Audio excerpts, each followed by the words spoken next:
সবার প্রথমে জানাই শুভ দীপাবলি। আজকে দীপাবলির উদ্দেশ্যে বাঘাযতীনে একটা ভীষণ বড় একটা প্যান্ডেল হয়েছে, ভীষণ ভয়ানক, সেটাই দেখতে এসেছি 1 ঘন্টা লাইন দিয়ে। চলো আমিও দেখি আর তোমরাও দেখতে থাকো।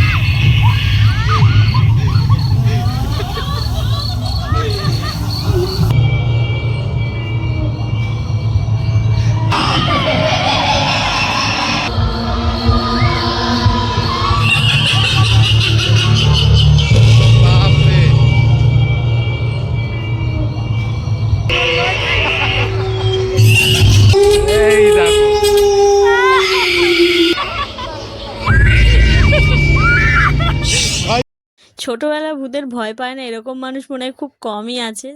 আমি তো ছোটবেলা থেকে এখনো পর্যন্ত ভীষণ ভূতের ভয় পাই। সত্যি বলতে এখানে যে এতটা ভয়ানক ব্যাপার চলছে আমি তো আগেই জানতাম না, মানে আমি জানতামই না এখানে এতটা ভয়ানক প্যান্ডেল করেছে।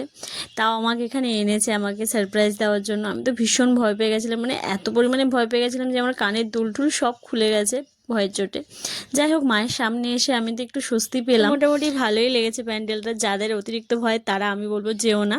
কারা কারা এই প্যান্ডেলটা দেখে এসছে অবশ্যই আমাকে কমেন্ট করে জানিও। তারপর ওখান থেকে বেরিয়ে খাওয়া দাওয়া করে বাড়ি চলে এসেছিলাম, সেই ফুটেজটা নেওয়া হয়নি, তার জন্য সরি। সত্যি বলতে এখান থেকে বেরোনোর সময়ও আমার বুকের ভেতরটা ঢিপ ঢিপ করছিল যে আজকে রাতে ঘুমাতে পারবো কিনা, ওইগুলো আমার চোখের সামনে চলে আসবে। কারা কারা এই নকল ভূতগুলোকে দেখে আমার মতো ভয় পেয়েছো অবশ্যই আমাকে জানিও। ওটা যদি ভালো লাগে অবশ্যই একটা সাবস্ক্রাইব করে দিও। বাই।